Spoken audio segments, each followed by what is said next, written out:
मैं हूं Aftab Khan and Mongols फौज ने पिछले 13 दिन से बगदाद को घेरे में ले रखा था। जब मज़ाहमत की तमाम उम्मीदें दम तोड़ गईं तो 10 फरवरी सन 1258 को फसील के दरवाजे भी खुल गए।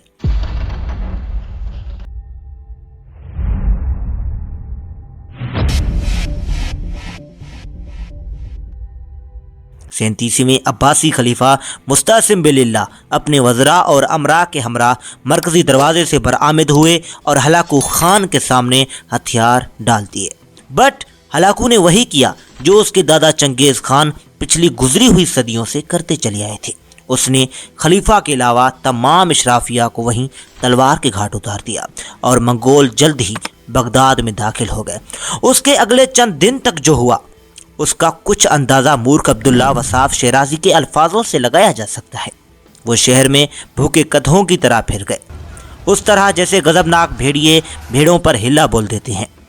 बिस्तर और तकिए चाकुओं से फाड़ दिए गए, हरम की औरतें गलियों में घसीटी गईं और उनमें से हर एक तातारियों का खिलौना बनकर रह गई। दरियाए दजला के दोनों किनारों पर आबाद बगदाद अलिफ लैला की शहरजाद का शहर खलीफा हारूनुल रशीद और मामून के कायम करदा दारुल तर्जुमा का शहर था। ये वो शहर था जहां मुतरजमों को किताबें तोलकर सोना बतूर मुआवजा दिया जाता था। ये दिलकशा मस्जिदों, वसी किताबखानों, आलीशान महलात, सरसब्ज बागात, इल्म अफरोज मदरसों और पुरतैश हमामों का शहर था। उस बात का पूरा अंदाज़ा लगाना मुश्किल है कि कितने लोग इस कत्लेआम का शिकार हुए।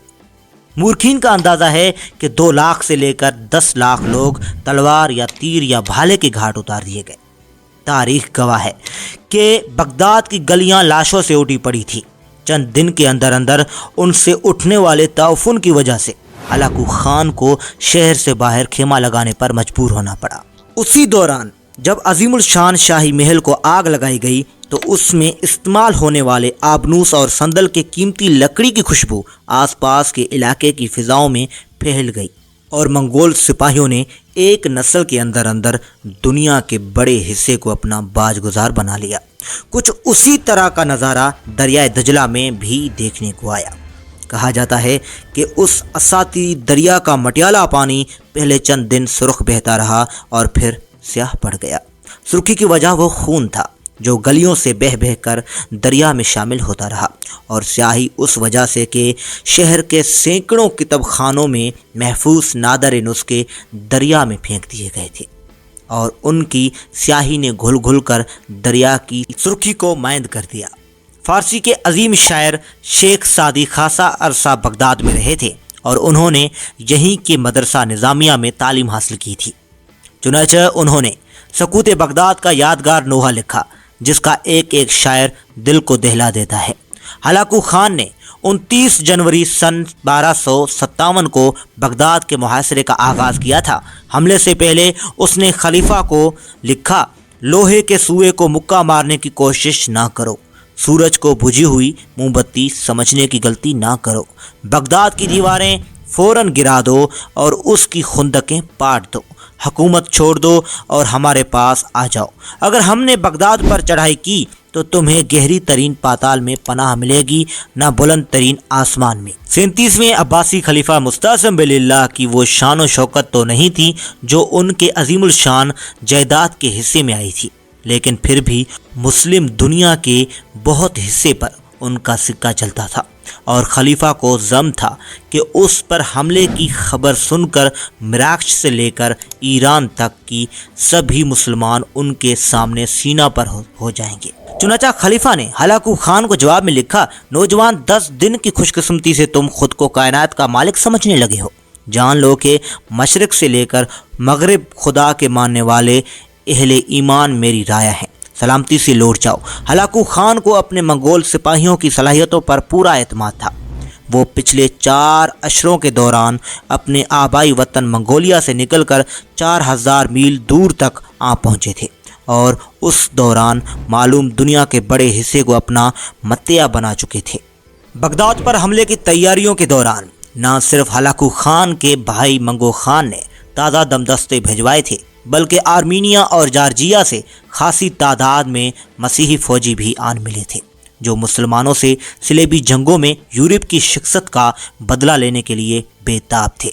यही नहीं, मंगोल फौज तंकीकी लिहाज से भी कहीं ज़्यादा बरतर और जदीद टेक्नोलॉजी से भरावर थी। मंगोल फौज में चीनी इंजीनियरों का यूनिट था जो मंजनीकों की तैयारी और बारूदों के इस्तेमाल में महारत रखता था। बगदाद के शहरी आतशगीर मादा नफ्ता से वाकिफ थे, जैसे तीरों से बांध कर फेंका जाता था, लेकिन बारूद से उनका कभी वास्ता नहीं पड़ा था। हलाकू खान बाएं से दूसरे अपने साथियों के हमराह उस जमाने का बारूद आहिस्तगी से जलता था। मंगोलों ने उसमें ये जिद्दत पैदा की कि उसे लोहे या पकाई गई मिट्टी के ट्यूबों में रख देते थे, जिससे वो धमाके से फट जाता था। उसके अलावा मंगोलों ने धेवी के बम बनाने में भी महारत हासिल कर ली थी। उनकी मंजनीकों ने शहर पर आतिशी बारिश बरसाना शुरू कर दी। यही नहीं, मंगोलों ने फसील के नीचे बारूद लगाकर उसे भी जगह जगह से तोड़ना शुरू कर दिया। बगदाद के बासियों ने यह आफत उससे पहले कभी नहीं देखी थी। अभी मुहासरे को एक हफ्ता भी ना गुजरा था कि खलीफा ने हलाकू खान को भारी तावान अदा करने और अपने सल्तनत में जमा के खुतबे में उसका नाम पढ़ने की शर्त पर सुलह की पेशकश की, लेकिन हलाकू खान को फतह सामने नजर आ रही थी। उसने ये पेशकश फौरन ही ठुकरा दी।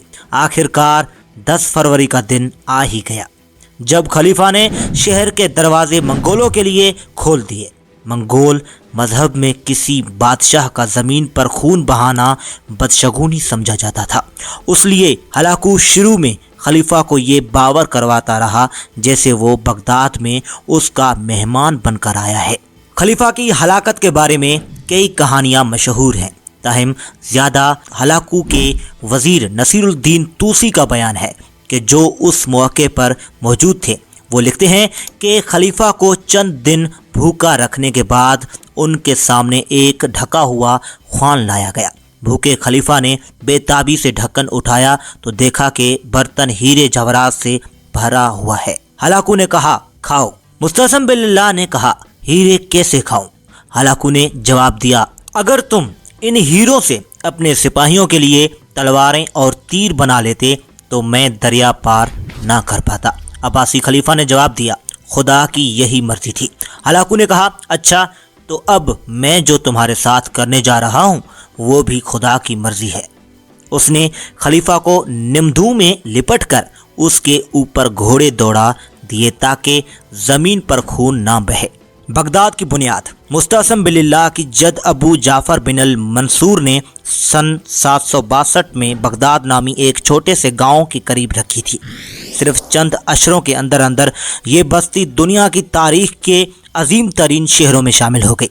हिंदुस्तान से लेकर मिस्र तक शायर, फ़िलसफ़ी, साइंसदान और मुफ़क्किर यहाँ पहुँचने लगे।